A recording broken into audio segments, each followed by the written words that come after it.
నమస్తే, welcome to Telugu news. నేను Gopikrishna. Epson Rajesh గారు సీనియర్ పొలిటికల్ అనలిస్ట్ మనతో ఉన్నారు. రాజేష్ గారు నమస్కారం. రాజేష్ గారు, జగన్మోహన్ రెడ్డి అనే నేను అని ఇవాళకి 5 ఏళ్ళు పూర్తయిపోతున్నాయి.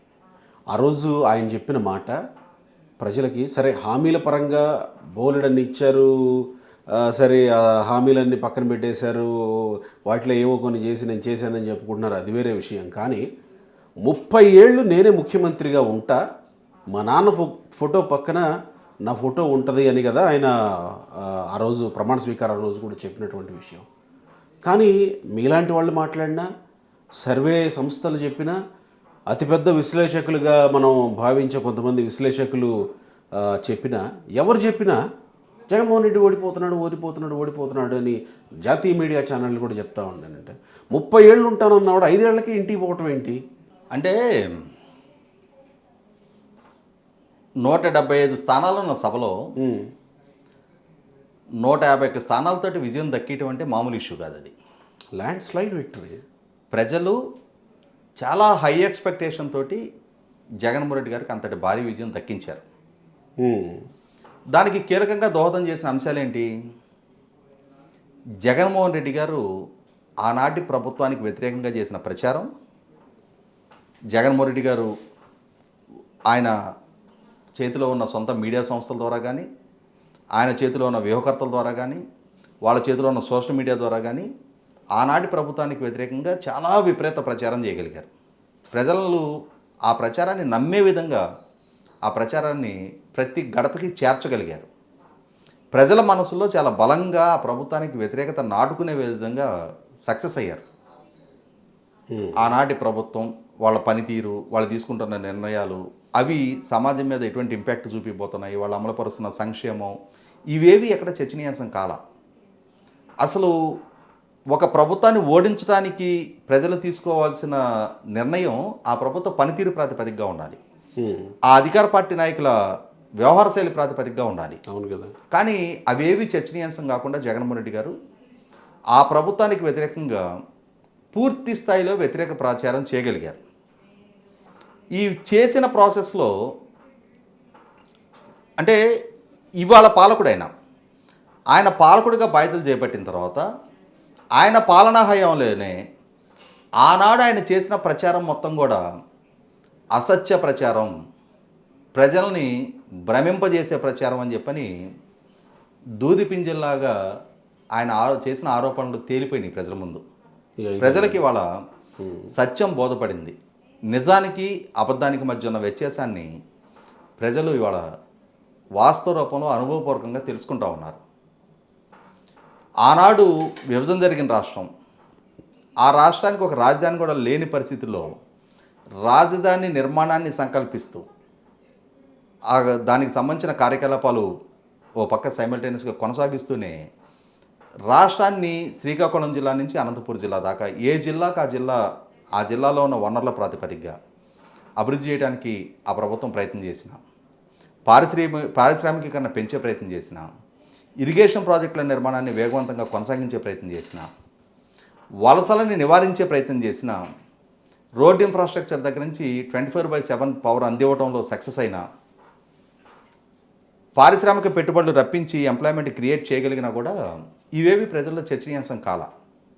కానీ ఒకసారి జగన్మోహన్ రెడ్డి గారిని చూసిన తర్వాత ఆయన పాలనా హయాంలో ఆయన నిర్ణయాల ప్రాతిపదికగా దెబ్బతిన్న బ్రాండ్ ఏపీ కళ్ళ ముందు కనిపిస్తున్న నేపథ్యంలో పెట్టుబడులు లేవు, పరిశ్రమలు నెలకొల్పడం లేదు, రాజధాని నిర్మాణం స్తంభించిపోయింది. ఇటువంటి పరిస్థితుల్లో అన్నిటికన్నా ముఖ్యంగా ప్రజల ఆస్తుల విలువలు పడిపోవటం, ఉపాధి కల్పన మృగ్యంగా మారిపోవటం, శాంతి భద్రతలు కొరవటం, రోడ్డు ఇన్ఫ్రాస్ట్రక్చర్ అధ్వానంగా తయారవటం, ఇవాళ కరెంటు 8 సార్లు టారిఫ్ పెంచడం, పైగా గత ప్రభుత్వ హయాంలో అన్ఇంటరప్టెడ్ పవర్ అందితే ఈ ప్రభుత్వ హయాంలో ఇంటరప్షన్స్తో కూడిన పవర్ సప్లై, వీటన్నిటి నేపథ్యంలో ప్రజల జీవితాలు మృగ్యంగా మారినాయి అన్న భావన ఏ కుటుంబానికి ఆ కుటుంబానికి కలిగింది. ఇప్పుడు చర్చ జరుగుతుంది. అవును, గతంలో చర్చ జరగకుండా చేశాడు జగన్మోహన్ రెడ్డి గారు స్వయంకృతాపరాధం ఇది. ఎందుకంటే సరిగ్గా మే 30, 2019 ఆయన ప్రమాణ స్వీకారం చేశారు. ఆ ప్రమాణ స్వీకారం చేసిన రోజు ఆయన ఏం చెప్పారు? ఎన్నికల ప్రహసనం ముగిసింది, రాబోయే 6 నెలల కాలంలో దేశంలోనే ఉత్తమ ముఖ్యమంత్రిగా నేను పేరు తెచ్చుకుంటా. ఎగ్జాక్ట్లీ. 30 సంవత్సరాల తర్వాత ఇక్కడి నుంచి రాబోయే 30 సంవత్సరాలు మనమే అధికారంలో కొనసాగుతాం. ఆ దేవుని దయతో, మీ అందరి చల్లని దీవెనతో రాబోయే 30 సంవత్సరాలు మనమే అధికారంలో కొనసాగుతాం. 30 సంవత్సరాల తర్వాత మీ ప్రతి ఇంట్లో మా నాన్నగారి ఫోటో పక్కన నా ఫోటో చిరస్థాయిగా మీ గుండెల్లో నిలిచే విధంగా చూసుకుంటా నేనని చెప్పారు. నిజమేమో, ఇటువంటి నాయకుడు కదా మనకు ఉండాల్సిందని చెప్పని ప్రజలు కూడా భావించారు. అటువంటి ఆర్భాటపు ప్రసంగం చేసిన జగన్మోహన్ రెడ్డి గారు వాస్తవ రూపంగా ఆచరణపూర్వకంగా వచ్చేటప్పటికి పాలన మొదలుపెట్టిన తొలి వారంలోనే సహజంగా ఏమనుకుంటారు, కొత్తగా కాపురం మొదలుపెట్టినప్పుడు ఇంట్లో పాలు పొంగిస్తారు, బంధుమిత్రుని పిలిచి భోజనం పెడతారు, తాంబూలం ఇస్తారు, ఒక శుభసూచకంగా ఒక కాపురం మొదలు కావాలని చెప్పని కోరుకుంటారు. ఆడబడుచుకి చీర పెడతారు. జగన్మోహన్ రెడ్డి గారి పరిపాలన కూడా అదేవిధంగా ఒక శుభసూచకంగా ఒక కొత్త పథకం అనౌన్స్మెంట్, ఒక కొత్త నిర్మాణానికి శంకుస్థాపన ద్వారా జరగాలని కోరుకుంటారు. కానీ జగన్మోహన్ రెడ్డి గారు ఆయన పాలన ప్రారంభం ప్రజావేదిక అనే ప్రజల డబ్బుతో నిర్మాణం చేసిన ఒక స్ట్రక్చర్ని కూల్చివేయడంతో మొదలుపెట్టారు. ఆ తర్వాత పేదవాడు పట్టెడు అన్నం తినే అన్నా క్యాంటీన్ రద్దు, ఉచిత ఇసుకని రద్దు, రాజధాని నిర్మాణ పనుల్ని రద్దు, పవర్ పర్చేసింగ్ అగ్రిమెంట్లు రద్దు, పోలవరం ప్రాజెక్టు టెండర్లు రద్దు, వెలుగొండ ప్రాజెక్ట్ టెండర్ రద్దు, మచిలీపట్నం పోర్టు టెండర్లు రద్దు, ఆఖరికి ఒక రెసిడెన్షియల్ టౌన్షిప్ హ్యాపీనెస్ట్ అనేది దాని టెండర్లు కూడా రద్దు. ఇట్లా ఈ రద్దుల పర్వంతో ఆయన పరిపాలన మొదలుపెట్టాడు. దాని ఇంపాక్ట్ ఏమైంది? పెట్టుబడిదారుల్లో విశ్వాసం సన్నగిల్లింది. కొత్తగా ఏర్పడ్డ రాష్ట్రం హైదరాబాదుతో సంబంధం లేకుండా ఒక రాష్ట్రం ఏర్పడింది. ఇప్పటివరకు ఉమ్మడి రాష్ట్రంగా 56 సంవత్సరాలు కొనసాగిన తర్వాత హైదరాబాద్తో కూడిన ఉమ్మడి రాష్ట్రంగా కొనసాగిన నేపథ్యంలో హైదరాబాద్ తెలంగాణకి కేటాయిస్తూ హైదరాబాద్తో సంబంధం లేని ఒక రాష్ట్రం ఏర్పడిన తర్వాత ఆ రాష్ట్రానికి బ్రాండింగ్ చేసుకోవాలి అని అంటే దానికి ఒక యునిక్ ఐడెంటిటీని ఎస్టాబ్లిష్ చేసుకోవాలి. సన్ రైజ్ స్టేట్ అని చెప్పని చంద్రబాబు నాయుడు గారు, అంటే తూర్పు తీరంలో ఉన్నాం మనం, 974 కిలోమీటర్ల సుదీర్ఘ సముద్ర తీరం ఉంది, మనకుండే న్యాచురల్ రిసోర్సెస్ ఉన్నాయి, హ్యూమన్ రిసోర్సెస్ ఉన్నాయి, మినరల్ వెల్త్ ఉంది, వీటి ప్రాతిపదికగా రాష్ట్రాన్ని అభివృద్ధి చేసుకోవడానికి ఆస్కారం ఉంది. ఇవాళ ప్రతి చిన్న అవసరాలకి పక్క రాష్ట్రాల మీద వలసల మీద ఆధారపడుతున్నాం. భవిష్యత్తు తరాలకి వలసలు లేని ఉపాధి కల్పన దిశగా అడుగులు పడాలి అని చెప్పని ఆయన ఆలోచన చేసి ఒక బ్రాండింగ్ ఎస్టాబ్లిష్ చేసి 3 సార్లు సిఐఏ కన్వెన్షన్స్ నిర్వహణ ద్వారా లక్షల కోట్ల రూపాయల పారిశ్రామిక పెట్టుబడుల ఒప్పందాలు జరిగి కొన్ని లక్షల కోట్ల రూపాయల పరిశ్రమలు గ్రౌండింగ్ అయ్యి కొన్ని లక్షల మందికి ఉపాధి కల్పన జరిగిన ఒక వాతావరణాన్ని ఈయన పవర్ పర్చేసింగ్ అగ్రిమెంట్ల రద్దుతోటి ఒక విధ్వంసకర నిర్ణయంతో పెట్టుబడిదారుల్లో విశ్వాసం పోగొట్టుకున్నారు. అన్నిటికన్నా ముఖ్యంగా కక్ష సాధింపు ధోరణి.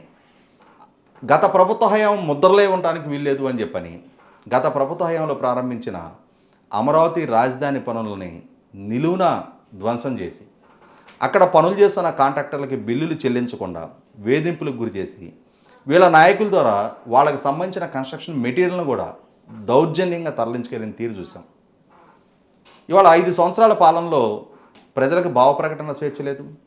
ప్రజలు ప్రభుత్వంలో ఇది తప్పు అని చెప్పని ఎత్తి చూపే సాహసం చేయడానికి వీల్లేదు. ప్రతిపక్ష పార్టీలు స్వేచ్ఛాయుత వాతావరణంలో రాజకీయ కార్యకలాపాలు నిర్వహించుకునే వెసులుబాటు లేదు. జీవో నెంబర్ 1 పేరిట రాజకీయ కార్యకలాపాలని నియంత్రించే ప్రయత్నం జరిగింది.